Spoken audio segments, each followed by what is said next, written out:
Quem vos fala é Jorge Rizzini e hoje é o dia 14 de julho do ano de 1972 e eu me encontro neste momento na Herculano Pires a fim de gravar nesta fita uma conversa, assim vamos dizer, que será julgada para a posteridade. Esta fita não vamos divulgá-la na atualidade. É realmente o futuro, visa os ouvintes do futuro.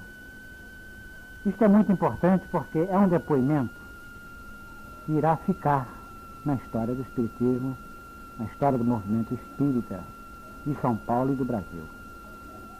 Informal, sem outro objetivo que não seja aquele de dar o parecer de Herculano Pires,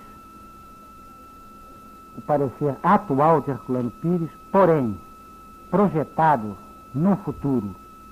É uma visão, vamos dizer, à distância e vendo o futuro.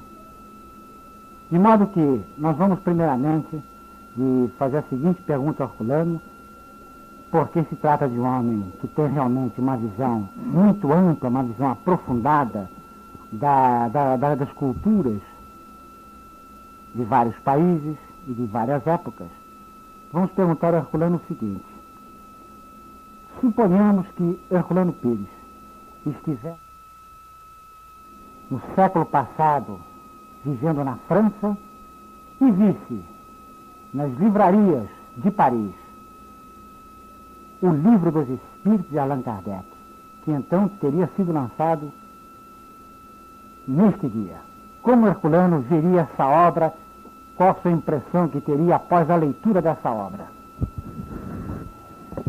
Jorge Rizzini, você me dá uma oportunidade de fazer aqui, já que você não pretende divulgar imediatamente isto, que esta é uma fita que vai ficar para o futuro. Eu nunca pensei que tivesse a oportunidade de falar para o futuro. Acho que é uma pretensão muito grande. Mas, em todo caso, como você está abrindo essa porta, eu vou falar para o futuro, né?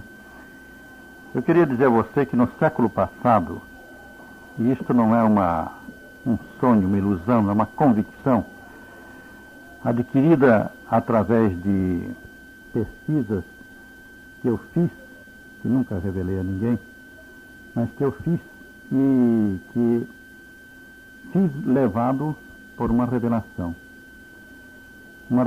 completamente inesperada através de um médium inteiramente ignorante do assunto e que me abriu o caminho para uma possibilidade muito interessante. Vamos esclarecer isso. No século passado eu estive na França realmente, mas não era francês, eu era português. Eu morava em Portugal. Tive uma encarnação em Portugal. Eu fui parar na França como exilado. E como exilado, eu tomei conhecimento do espiritismo. Mas não aceitei o espiritismo, porque eu era católico. E era um tipo de católico muito interessante, muito comum, aliás, em Portugal naquela época. Um católico que discordava dos padres, brigava com o clero e não aceitava muito o catolicismo. O meu desejo era encontrar uma forma de fazer o cristianismo voltar ao seu estado primitivo, quer dizer, voltar à verdade pura do Cristo. Era este o meu desejo. Como naquela época eu era também jornalista, como sou hoje, isso ficou gravado em alguns jornais portugueses. E se pode constatar. Mas isso me facilitou muito a verificação da realidade. Um pormenor, Herculano, você se lembraria do nome que então você tinha? Eu não quero dizer, Rizzini. Você me perdoa isso, mas eu não quero dizer. Eu sei que nessa ocasião... Mas é uma fita para o futuro. Sim, mas o futuro depois verá. Mas eu tive então a oportunidade de saber que estava se processando uma nova revelação, aquela coisa toda, mas como católico e eu tinha a ideia de que Portugal era um país profundamente católico e que qualquer infiltração de outra religião lá seria prejudicial, porque o povo não estava à altura, segundo eu pensava, de aceitar uma nova concepção de Deus. Então eu não adotei o espiritismo. Continuei católico até o fim, mas um católico às avessas, porque completamente em luta com o próprio clero. Então eu diria a você, eu não tenho certeza se eu vi algum livro espírita.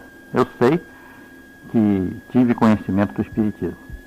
Mas se eu visse o livro dos espíritos em Paris, nesse dia 14 de julho, naquela época, na tomada da Bastilha, na data da tomada da Bastilha, eu certamente não teria o impacto que hoje me provocaria essa visão. Porque não sabia ainda o que era o espiritismo, nem compreendia, nem tinha a possibilidade de saber que o espiritismo realizava aquele meu sonho, o sonho da volta ao cristianismo primitivo. Só depois de passar para o mundo espiritual foi que eu tive contato pleno com a nova revelação. E interessante, foi no espaço que eu me tornei espírita. Quando eu vim para a Terra, portanto, nascendo aqui no Brasil, dessa vez, e nascendo em Avaré, no estado de São Paulo, no dia 25 de setembro de 1914. E no meio católico também? Também numa família católica, tendo educação católica, eu, entretanto, já trazia ideias espíritas bem acentuadas que foram se revelando em mim, independentemente de qualquer influência exterior. De maneira que, agora sim, se eu tivesse, depois disso, um encontro com o Livro dos Espíritos numa livraria de Paris, para mim seria uma grande emoção, uma emoção extraordinária. E se você encontrasse, nesta hipótese, por uma das ruas do centro de Paris, de súbito, ao dobrar uma esquina, a figura de Allan Kardec? Bom, se eu encontrasse agora, nesta época, quer dizer, depois que sou espírita, então para mim seria uma coisa extraordinária, porque Allan Kardec representa para mim a figura exponencial dos novos tempos na Terra. Assim como Jesus veio para implantar no mundo o reino de Deus, e realmente realizou esse trabalho maravilhoso de implantação do reino de Deus, ele o implantou no coração e na consciência dos homens, dos poucos homens que foram capazes de compreendê-lo até hoje, mas implantou na Terra. E esse reino de Deus vai se desenvolvendo lentamente através dos séculos e vai se realizando apesar dos homens. De maneira que Jesus representou essa figura extraordinária e Kardec é o seu continuador. Kardec foi aquele que veio trabalhar na era decisiva da implantação do reino de Deus em maior amplitude, quando o reino de Deus vai se efetivar na Terra. Kardec é que trouxe, recebendo o amparo do Espírito da Verdade, a revelação que o Espírito da Verdade lhe transmitiu, ele trouxe esta possibilidade extraordinária de abrir as perspectivas do mundo para uma era inteiramente nova que está nascendo aos nossos olhos neste momento, neste século XX. Muito bem, Herculano. Então se passaram 100 e tantos anos que Allan Kardec fez a codificação da doutrina espírita no planeta Terra. Pois bem, como você vê hoje, 100 e tantos anos depois, a doutrina espírita em face da humanidade atual? Vejo a doutrina espírita neste momento como a única solução para os problemas que afligem a nossa humanidade. Realmente é ela que traz o remédio para todos os males do planeta. Por quê? Porque ela indica os caminhos em todos os sentidos. Ela representa neste momento na Terra o alicerce de uma nova civilização. A civilização do futuro, para a qual talvez nós estejamos falando neste momento, essa civilização do futuro será construída pelos lineamentos da doutrina espírita. A doutrina espírita é o planejamento geral dessa civilização. E ela está se erguendo nesse sentido, sobre esses alicerces, os alicerces da codificação, incluindo-se também na codificação, é conveniente dizer, os 12 volumes da Revista Espírita do Tempo de Allan Kardec, redigidos por ele. Incluindo-se aí, nós temos então um vasto alicerce sobre o qual se desenvolverá a civilização do futuro. E isso nós estamos vendo agora, Regine, neste momento. Porque nós estamos vendo que tanto no campo das ciências, quanto da filosofia, quanto no campo da religião, os lineamentos do Espiritismo estão sendo cumpridos, estão sendo seguidos para a construção de um novo edifício. Bem, Herculano, você acaba de abrir um parênteses aqui. Nós vamos formular, de acordo com o que você disse, 3 perguntas, que são básicas para esses ouvintes. Primeira pergunta: como você vê, em face da evolução dos nossos dias, o aspecto científico do Espiritismo? É a primeira pergunta. A doutrina espírita responde aos anseios, às interrogações da ciência moderna? Neste momento em que o homem está buscando novos mundos através da astronáutica? Você tocou no ponto importante para se desenvolver o problema. Realmente, a simples pesquisa cósmica que se está fazendo neste momento já vem confirmar um dos pontos básicos do Espiritismo.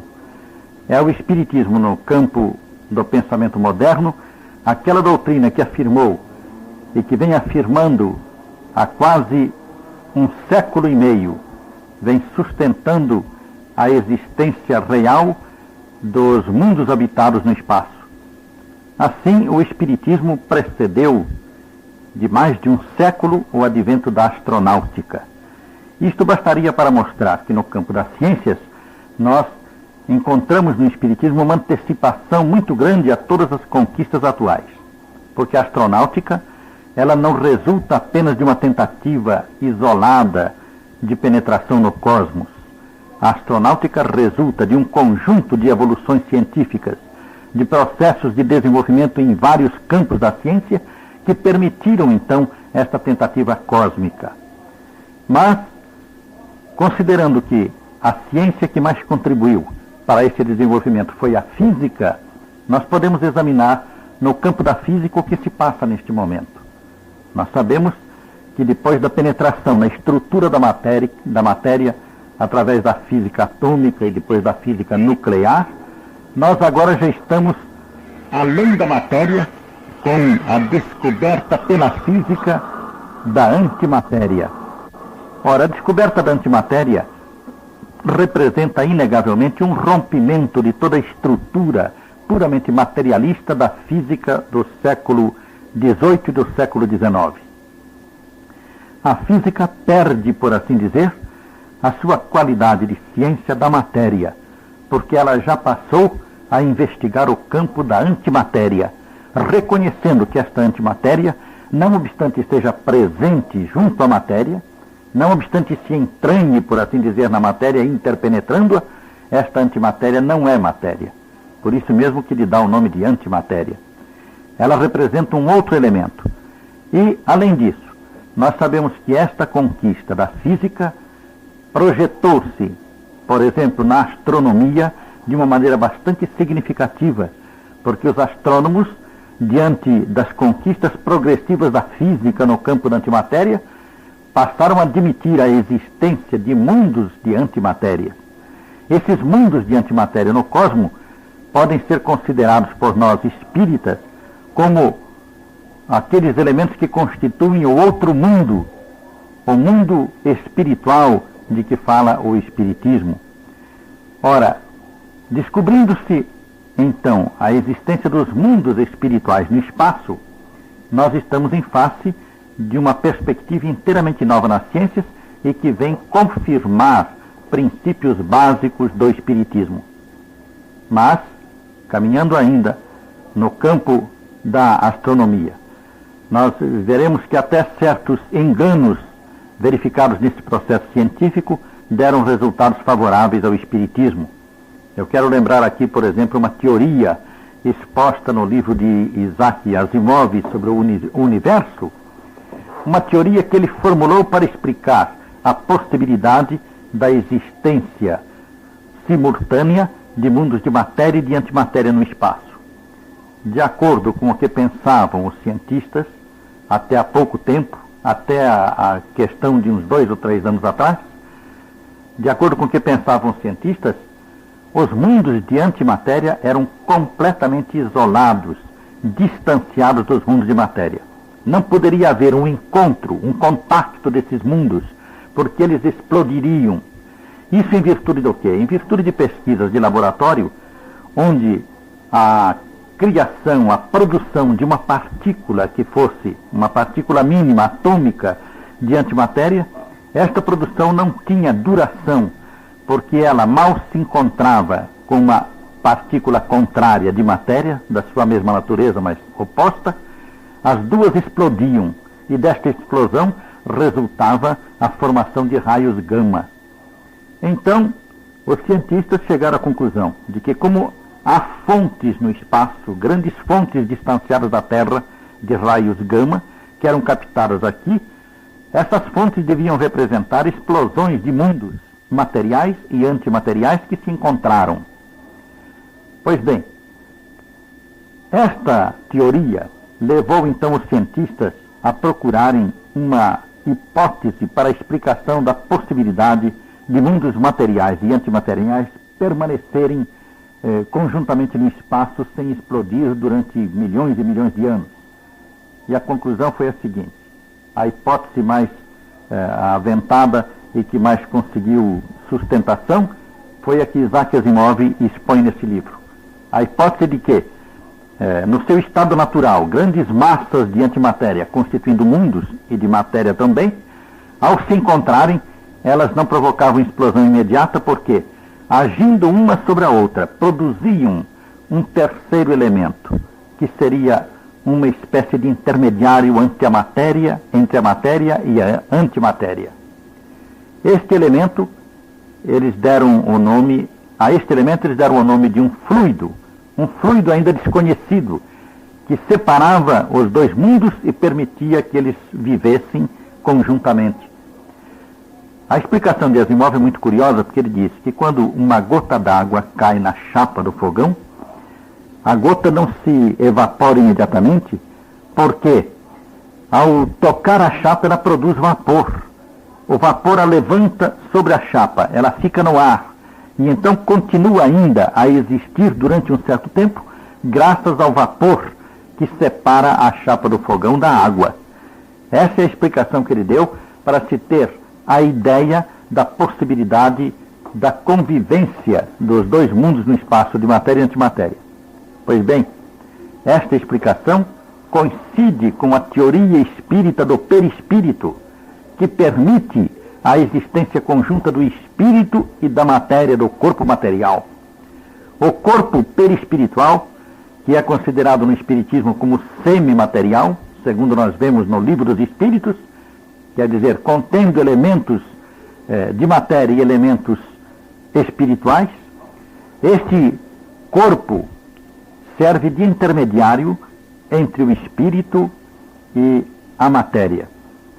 Pois bem, a teoria física para a explicação da convivência de mundos de antimatéria e mundos de matéria no espaço vem reproduzir simplesmente no plano cósmico a teoria espírita existente para o microcosmo que é o nosso corpo. Acho que este passo da ciência é de grande importância, mas sabemos que posteriormente, 2 ou 3 anos depois, os cientistas soviéticos materialistas descobriram nas suas pesquisas de laboratório que a antimatéria existe aqui mesmo na Terra e ligada mesmo ao átomo. O antiátomo e o átomo estão interpenetrados. Esta outra descoberta traz uma posição também muito favorável ao espiritismo, porque vem confirmar a interpenetração de espírito e matéria, que é sustentada como fundamento da doutrina espírita. E você acredita, Herculano Pires, que a ciência materialista dos nossos dias, que já fez essas descobertas formidáveis que confirmam, pelo menos em parte, o que a doutrina espírita vem apregoando há mais de um século, você acredita que essa ciência materialista, em particular a parapsicologia, essa ciência irá comprovar todos os fenômenos que Allan Kardec, há mais de 100 anos, comprovou e deu em miúdos, em trocados, no seu livro O Livro dos Médiuns? Nem há dúvida a respeito, nem há dúvida pelo seguinte, porque você falou da parapsicologia. Bom, nós estamos falando da física. A física é, como disse o professor Heine, que é um dos fundadores da parapsicologia moderna, a física foi até agora a ditadora das ciências. Todas as ciências seguiram os métodos físicos de pesquisa e basearam-se sempre nos conceitos físicos para a sua formulação de hipóteses e as suas concepções. Pois bem, apesar disso, a física, como nós vimos, já rompeu os limites físicos da sua estrutura, ela penetrou no campo do espírito. Quanto à parapsicologia, ela não é propriamente uma ciência que possa ser incluída no campo materialista. Aliás, foi uma das declarações mais importantes dos seus fundadores, tanto o professor William McDougall, em inglês, quanto o professor Joseph Banks Heine, o norte-americano, a declaração de que a parapsicologia era a ciência que dava o primeiro passo no rompimento do arcabouço materialista da nossa concepção científica do universo. Realmente era, porque quando ela provou, em 1940, depois de 10 anos de pesquisa intensiva de laboratório, quando a parapsicologia provou a existência da telepatia e da clarividência, sendo em primeiro lugar a clarividência, ela já demonstrou aquilo que o professor Ernesto Bozano dizia, demonstrou que existe no homem um conteúdo que não é físico, não é material. Então, a parapsicologia deu um passo realmente anterior ao passo da física no rompimento do arcabouço materialista da nossa concepção do universo.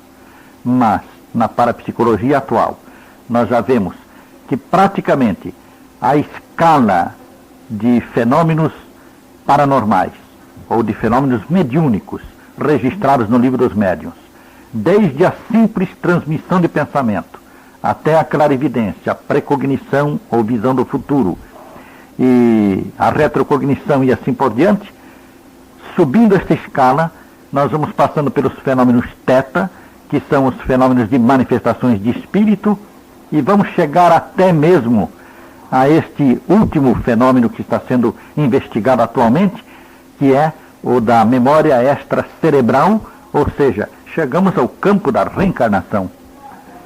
Então vemos que a parapsicologia cobriu praticamente, a partir dos fenômenos mais simples, mais rudimentares, como a telepatia e a clarividência, cobriu todo o campo fenomênico do espiritismo.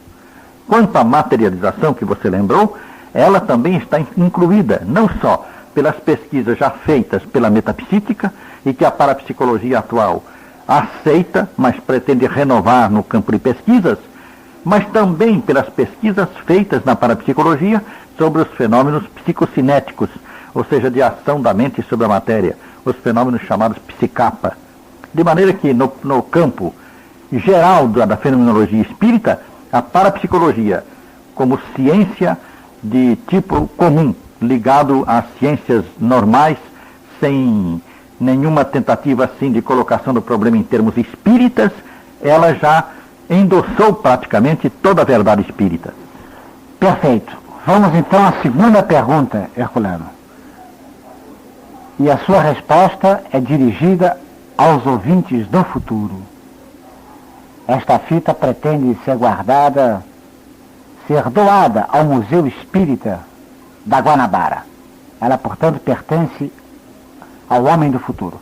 Como você vê o Espiritismo hoje, em 1972, em face da filosofia? Esta pergunta é bastante interessante, Risine, porque realmente a filosofia espírita é uma filosofia de renovação, como nós já tivemos a ocasião de ver no início da conversa. É uma filosofia que pretende renovar inteiramente a nossa concepção do mundo, da vida e do homem, e que está Não apenas pretende, porque ela está realmente na prática promovendo essa transformação. Nós sabemos que no nosso século, o século XX em que estamos, a filosofia característica deste século, considerada por todos os que conhecem o assunto, é a chamada filosofia da existência, a filosofia existencial, ou como alguns chamam, o existencialismo. Pois bem, no campo da filosofia da existência, nós temos várias divisões. Temos o seu nascimento, por exemplo, no meio puramente protestante, com Søren Kierkegaard, mas temos também o seu desenvolvimento no campo católico, com Gabriel Marcel, na França, e temos o desenvolvimento também na Alemanha, no campo protestante, desta filosofia, com grandes pastores e grandes pensadores. E temos, como sabemos, na França ainda, o grande desenvolvimento desta filosofia no campo, não digo materialista, mas pelo menos no campo do ceticismo, e ligada praticamente ao ateísmo, que é a corrente que tem à sua frente Jean-Paul Sartre. O existencialismo sartriano é a filosofia da negação, a filosofia do nada. Mas, quando nós investigamos o problema do existencialismo em relação com o espiritismo, nós vemos que o espiritismo se antecipou de mais de 100 anos ao aparecimento, ao desenvolvimento desta filosofia em nosso tempo. Não digo propriamente o aparecimento, porque Kierkegaard é praticamente um contemporâneo de Kardec. Mas Kierkegaard não fundou uma filosofia, ele apenas deu as notas fundamentais que seriam desenvolvidas posteriormente e que tomariam então em nosso século o aspecto de filosofia da existência. Portanto, o problema foi colocado, mas não desenvolvido. Ora, nós verificamos o seguinte: a filosofia da existência tem por finalidade examinar o problema do ser através da existência. A existência nos oferece a possibilidade de uma investigação do ser, não apenas no campo do pensamento abstrato, através da cogitação filosófica, mas diretamente no estudo do homem. O homem é o ser que está concretizado na Terra, manifestado na Terra. Este homem manifestado na Terra, ele nos oferece uma possibilidade de abordagem para o estudo filosófico do ser, de maneira, podemos dizer, quase concreta. Pois bem, esta tentativa da filosofia da existência, que inverte os termos da filosofia clássica, em vez de partir do exame dos problemas puramente espirituais para a indagação filosófica, parte da existência viva do homem na Terra, esta posição é precisamente a posição espírita. Quando Kardec afirmou que nós temos de investigar a natureza do homem através da mediunidade, porque a mediunidade oferece um novo campo para a descoberta dessa verdadeira natureza humana, ele já se colocava na mesma posição de Kierkegaard, com uma diferença que Kierkegaard partia como teólogo de uma posição abstrata, ao passo que Kardec partia como cientista de uma posição concreta. Ele submetia a criatura humana a todas as experiências necessárias para investigar a realidade essencial do homem. E foi através desta investigação que ele descobriu não só o espírito humano encarnado, mas também a possibilidade das comunicações e manifestações dos espíritos desencarnados. Isto é de importância muito grande. A filosofia da existência implica ainda no exame da importância da existência do homem na Terra e do seu destino, o seu destino após o terminar da existência. Podemos lembrar, por exemplo, que Martin Heidegger, na Alemanha, que foi praticamente um dos mestres de Sartre, Martin Heidegger, na sua filosofia do ser, ele que se nega a se chamar existencialista, mas que se inclui na filosofia da existência, porque a sua posição é tipicamente existencial, ele, na sua filosofia do ser, afirma o seguinte: que o homem, ou melhor, o ser, se completa na morte.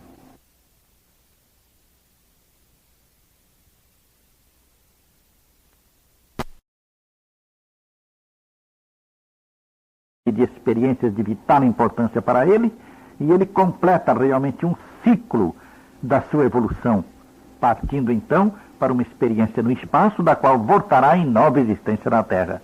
Como vemos, a filosofia, no campo da filosofia, o Espiritismo está também confirmado pela mais recente corrente de filosofias atuais, sem contar as confirmações anteriores que vêm desde Platão, desde os gregos, através de todo o espiritualismo da filosofia clássica.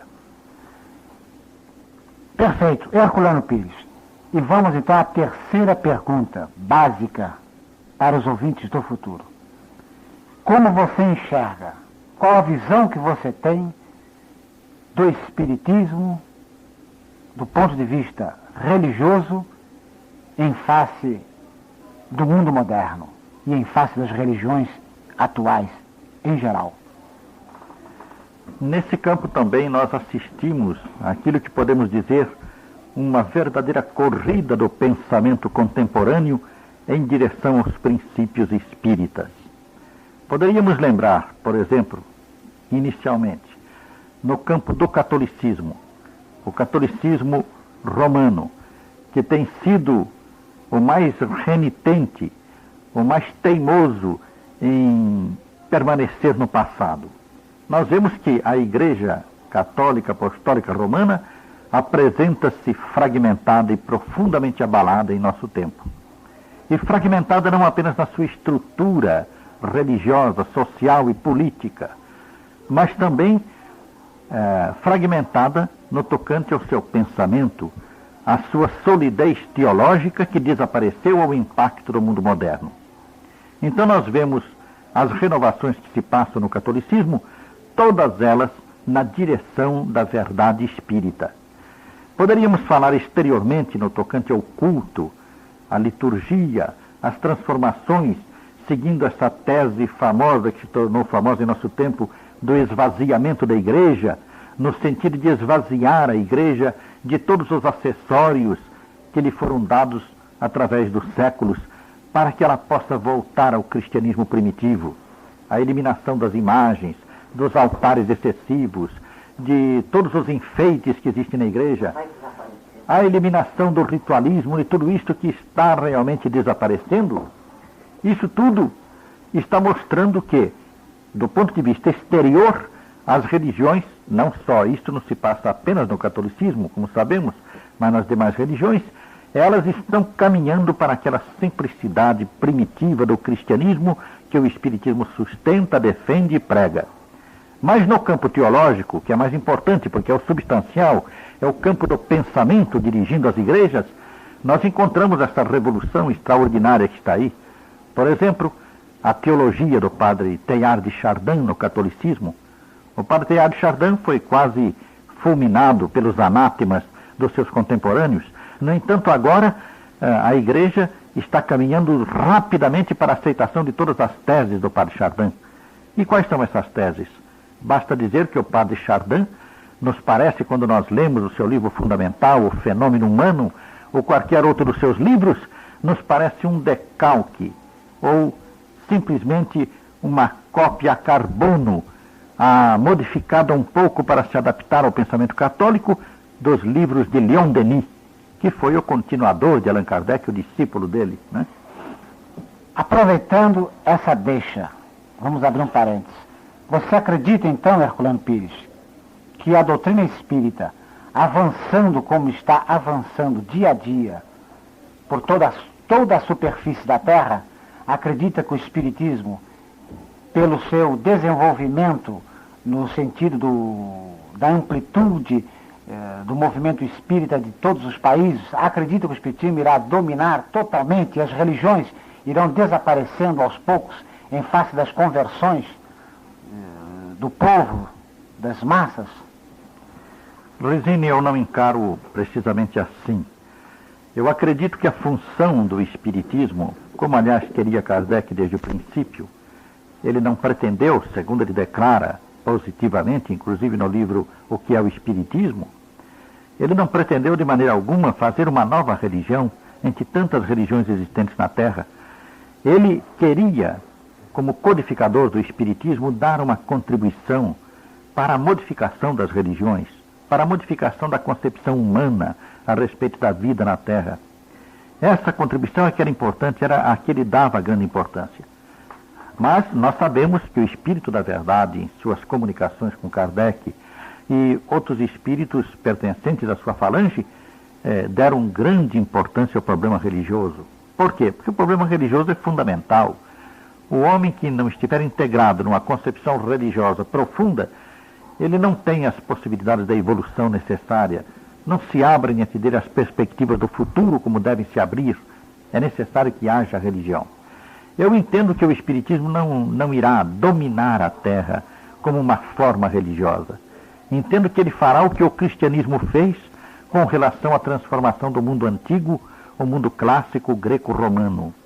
Nós sabemos que o cristianismo modificou esse mundo em todos os seus aspectos, modificou no campo da política, modificou no campo jurídico, no campo filosófico, no campo das estruturas sociais, enfim, em todos os sentidos ele modificou de acordo com os seus lineamentos, os lineamentos cristãos.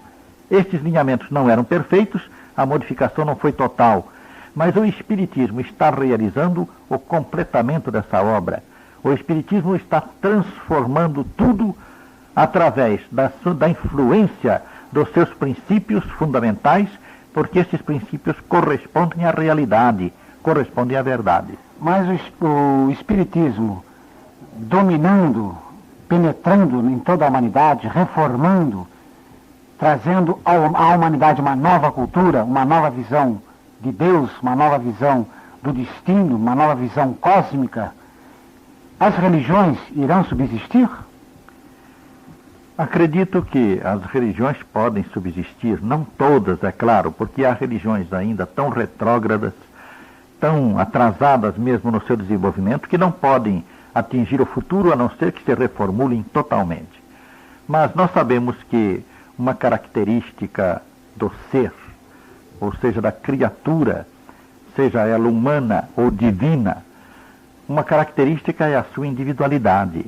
Cada criatura humana é uma posição na corrente do tempo, assim como um barqueiro na corrente de um rio tem a sua posição própria e outro tem outra.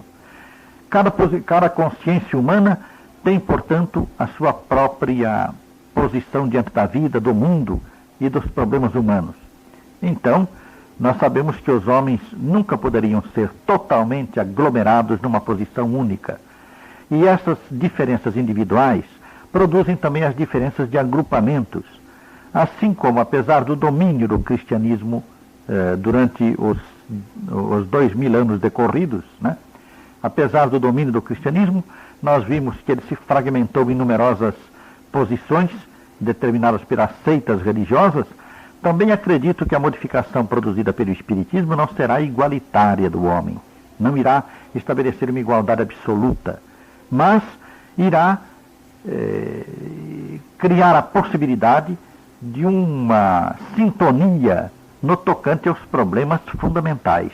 Isto sim, isso caracterizará a era espírita que para nós está surgindo agora no século XX.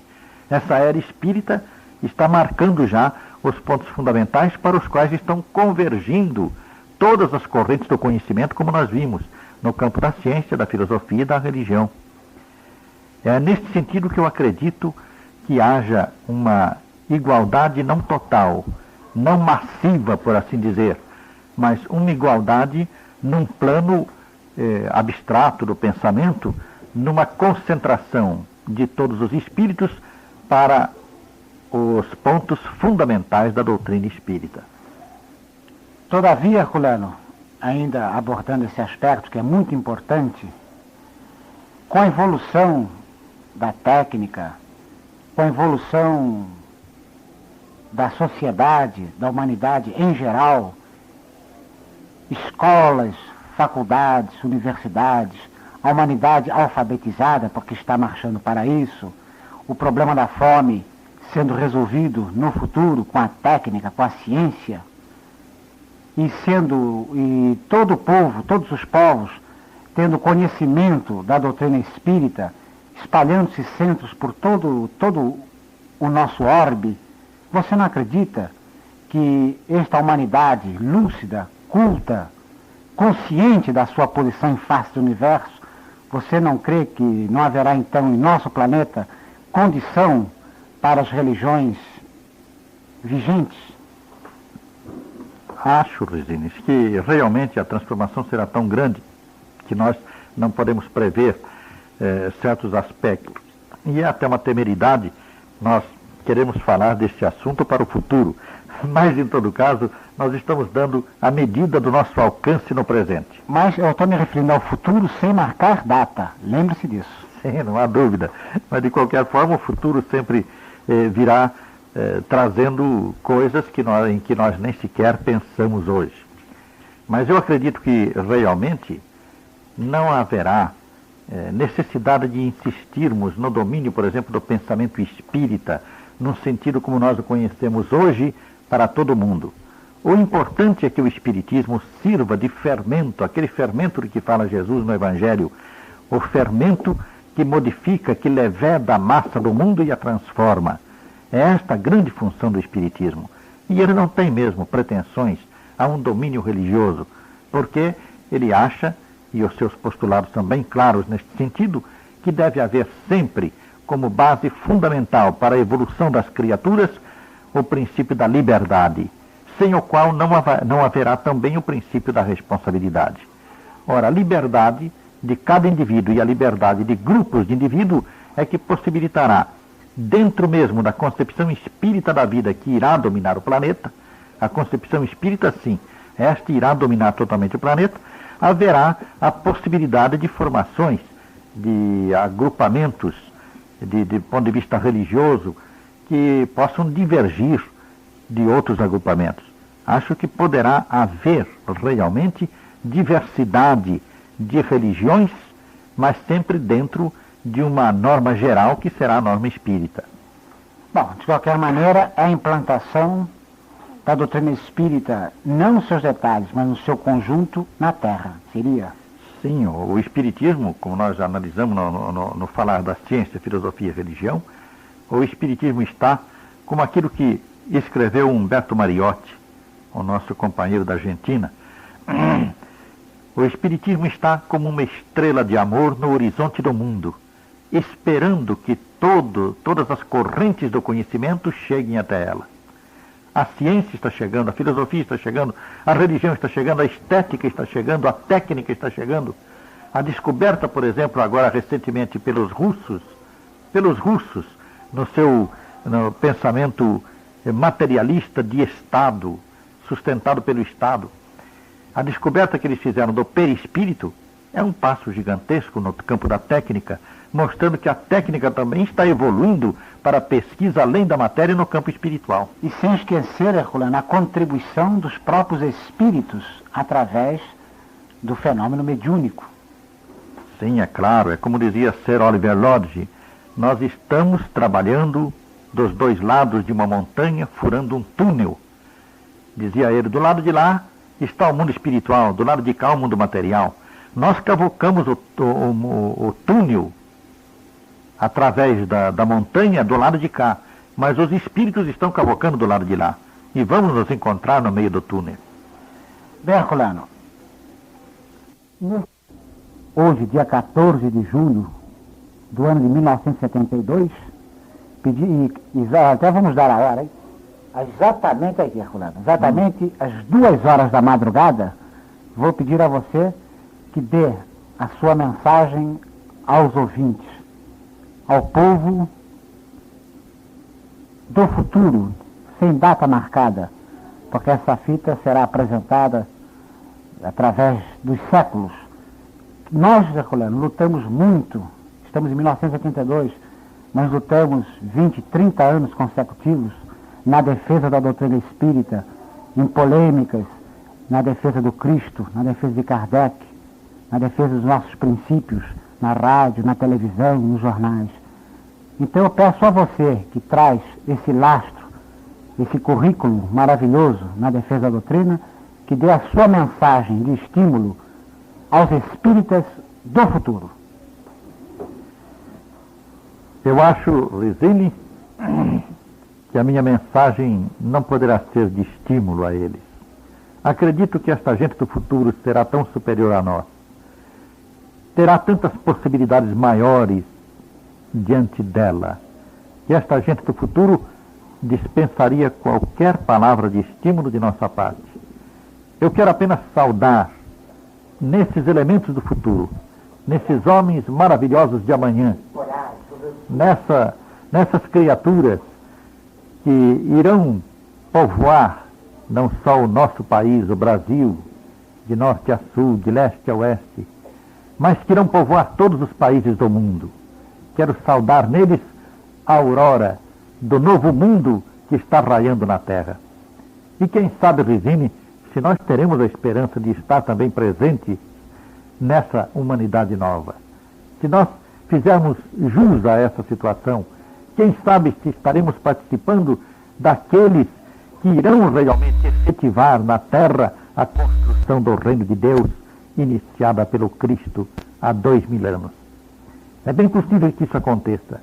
Então, eu deixando gravadas aqui estas minhas palavras, despretensiosamente, porque o problema de elas serem reproduzidas no futuro não é nosso, é um problema que depende apenas dos organismos que forem guardar estas fitas. Deixando estas palavras aqui, eu quero dizer a essa gente de amanhã que nós trabalhamos para que o amanhã se realizasse. Nós lutamos aqui no Brasil como lutaram outros na Europa, lutaram outros na América do Norte, lutaram outros na América do Sul, lutaram outros na Ásia, na África, por toda parte. Lutamos para que o Espiritismo pudesse ser estabelecido na Terra como fundamento da nova civilização do mundo do futuro. Assim, nós temos, de certa maneira, um orgulho antecipado, uma satisfação, um encantamento prévio por aquilo que essa gente do futuro estará realizando. Porque nós todos fizemos o nosso esforço e demos tudo quanto pudemos para transformar o mundo bárbaro em que vivemos hoje, o mundo do século XX, que é ainda um mundo bárbaro, um mundo de violências, um mundo de guerras, um mundo de provas duríssimas, de tristes e amargos sofrimentos. Transformar este mundo bárbaro naquele mundo de maravilhosa civilização, de elevação espiritual, de fraternidade humana, anunciado pelo Cristo no seu Evangelho. Nós procuramos fazer o possível, nas nossas imperfeições, com as nossas deficiências e dificuldades. Nós batalhamos sem cessar para isso e continuaremos a batalhar. Esperamos que até o último momento da nossa existência presente estejamos na trincheira do futuro. E justamente por isso podemos falar também para esta gente do futuro como pertencendo a ela. Não como pertencendo a ela no momento em que ela estiver nos ouvindo, porque isso depende do futuro, mas pertencendo a ela como pioneiros, como antecipadores, como predecessores, como aqueles que vieram abrindo caminho, abrindo picadas no matagal de uma civilização áspera, de uma civilização metálica, como é realmente a nossa ainda, para que pudesse raiar amanhã sobre a terra a alvorada da civilização do espírito.